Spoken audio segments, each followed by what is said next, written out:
It's been a long time since last I saw the sky. Properly, I mean.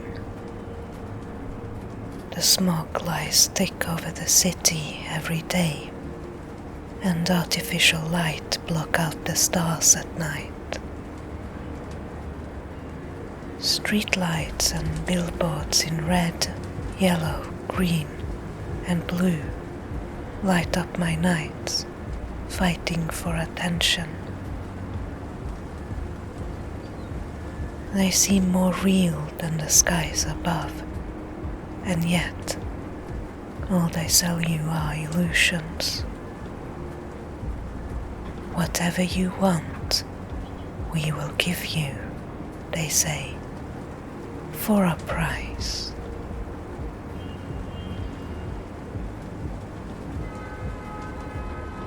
For the longest time, I wandered the streets of my neon city only at night and under those lights.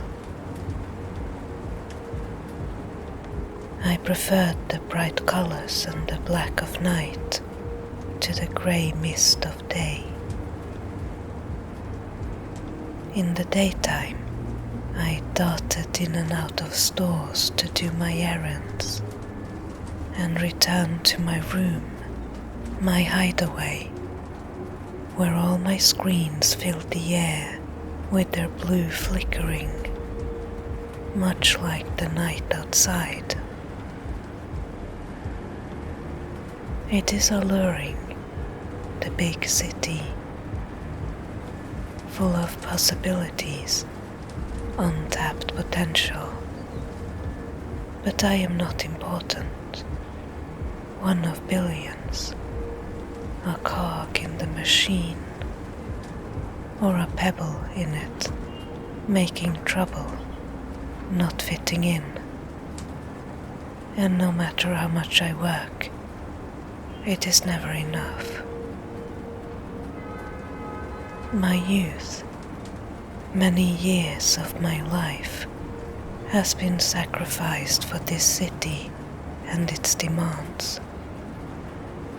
Just a little bit more, a little bit longer, a few more weeks, months, years of my limited time. And then I can have it all. But that's a lie. Whatever you want the most, it is always out of reach. In the end, I left. I left because the city drained me, and because I did not want to feel the kind of loneliness you feel amongst others. I wanted to be truly alone, because then I, and I alone, would have to be enough.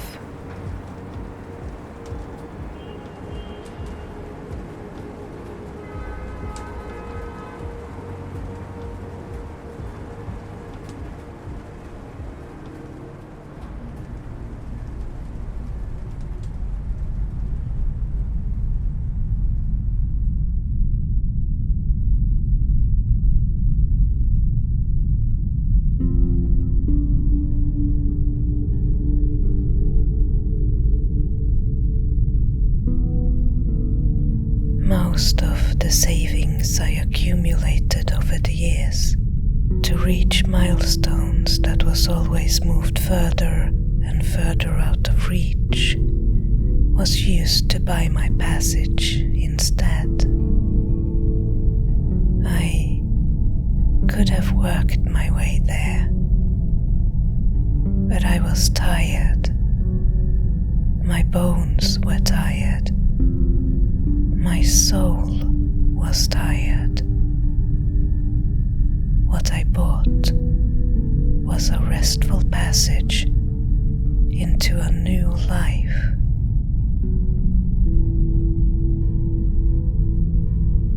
The journey lasted for almost 3 months,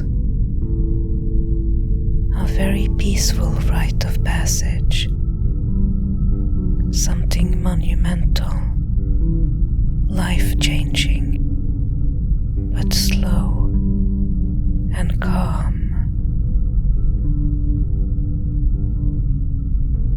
The ship I traveled on was old.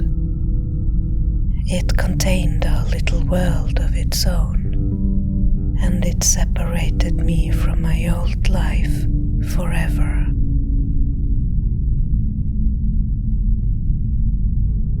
I remember sitting in bed in my room and staring out of the viewport before going to sleep.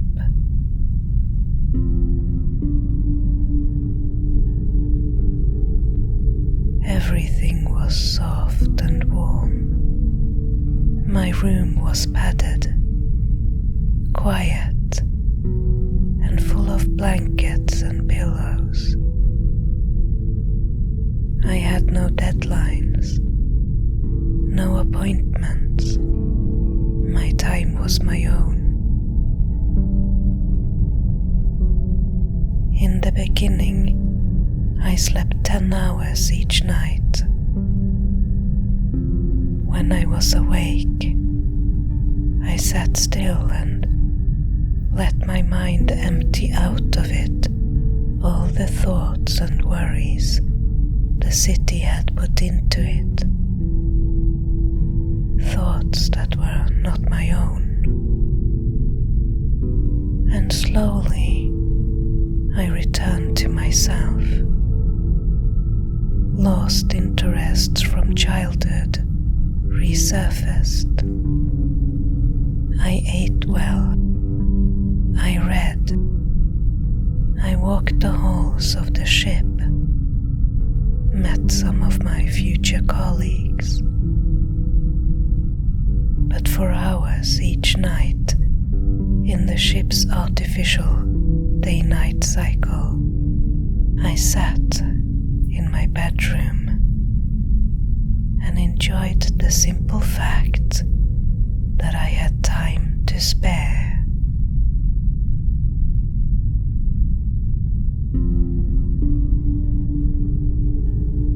I was here and now, and the evening stretched out before me, and I could fill it with whatever I wanted.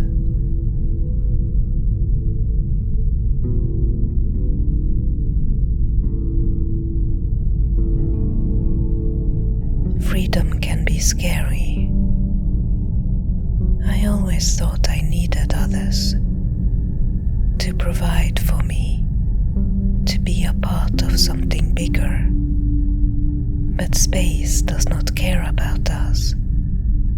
It does not particularly want to help or hurt us. And there was a sort of comfort in that. A comfort I did not expect. To stare out at the stars and enjoy the emptiness, the vastness.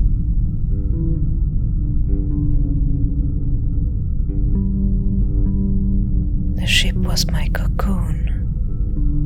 Inside it, I rested and transformed. And when I left it, I was an entirely new being.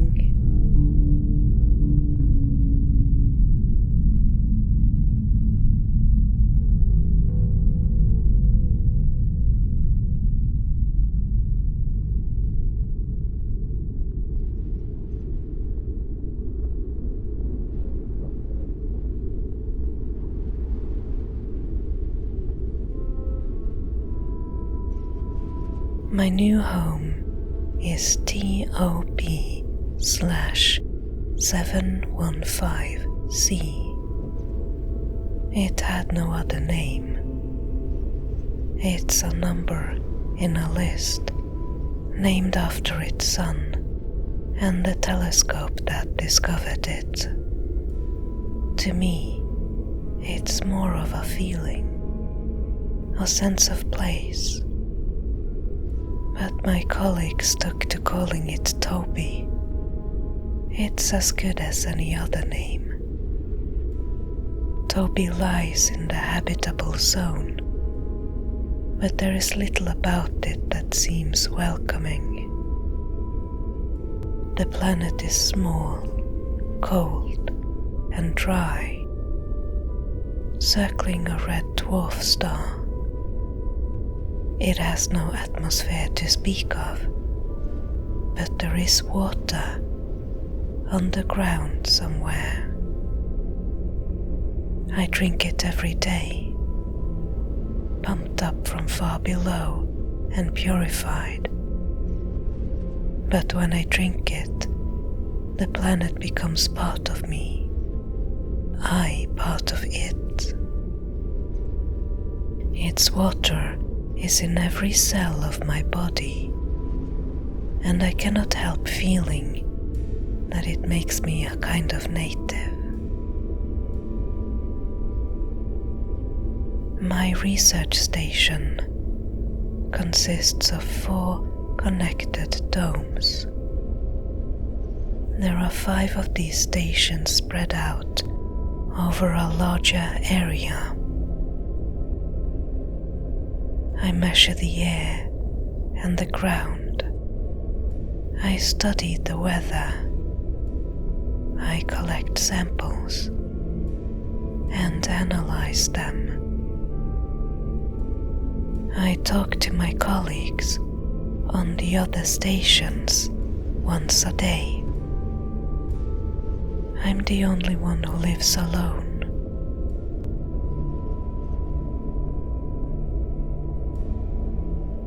In the city, luxuries were cheap and essentials were expensive.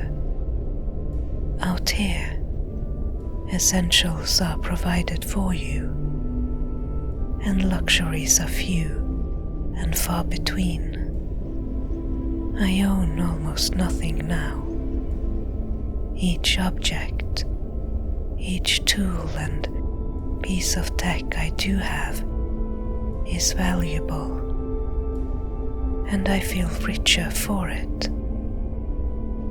I have all that I need.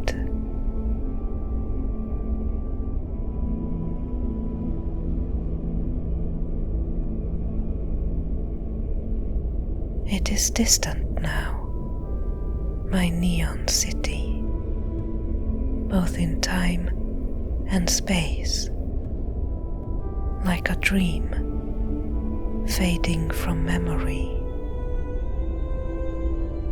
Our surroundings shape us. We take them in. I am a different person here. My mind is clear, like water, like the sky after a storm.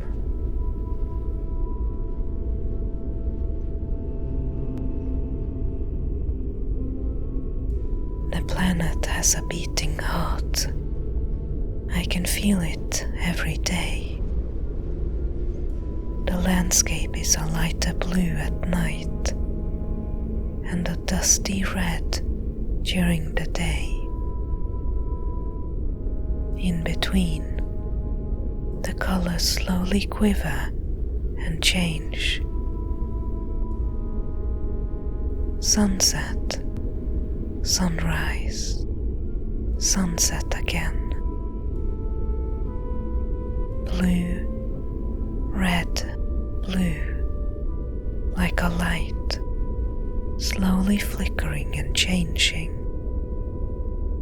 A calming cycle. The airless desert outside pulsates in this slow rhythm, and I can feel my body resonate. Sometimes there are dust storms. They last for days, sometimes a whole week. I stay inside. I do what little maintenance is needed. And then I sit and listen while sand and dust hits the dome like an uneven drizzle of rain.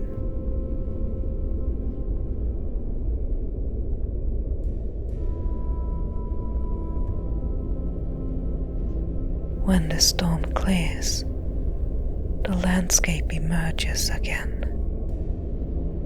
The flat expanse, the distant canyons, the perfectly circular craters.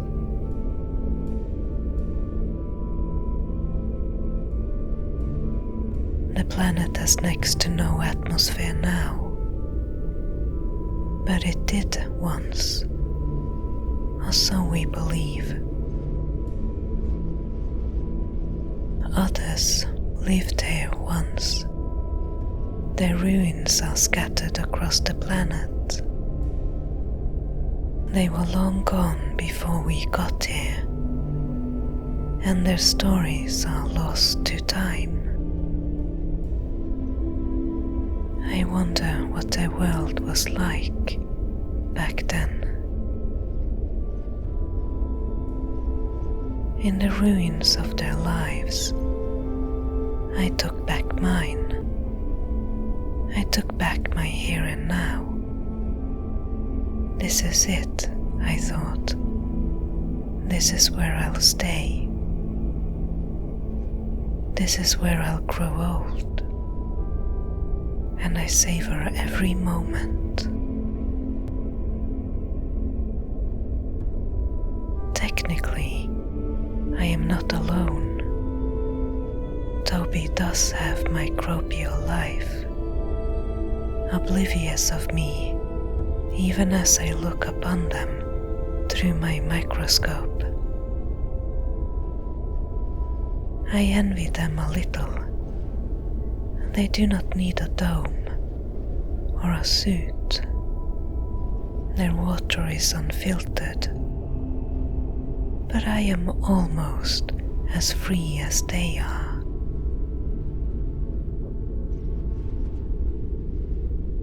I follow my routines every day, putting on my suit, going through the checklist, using the airlock, checking the land vehicle, the one thing that can take me to the nearest of the other bases if necessary.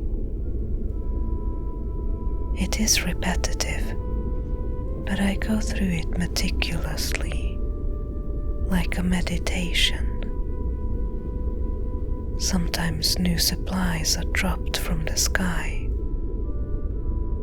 Small parachutes carrying food and whatever else I need.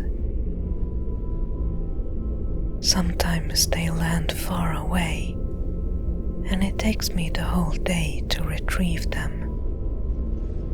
So I drive through the landscape, while the shadows grow longer and the world turns blue.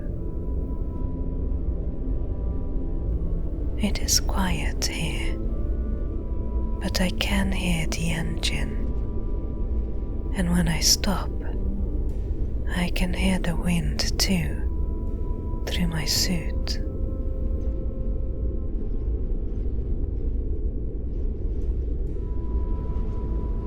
When I return, and I can see the light from my domes from a distance, it feels like home.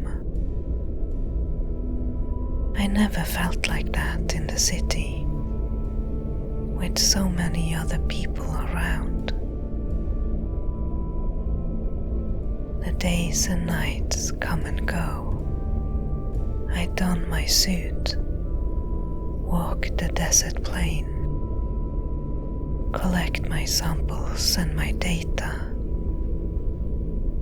and the distant canyons shimmer in blue and red and blue again. I am settled here. My thoughts are the only thoughts.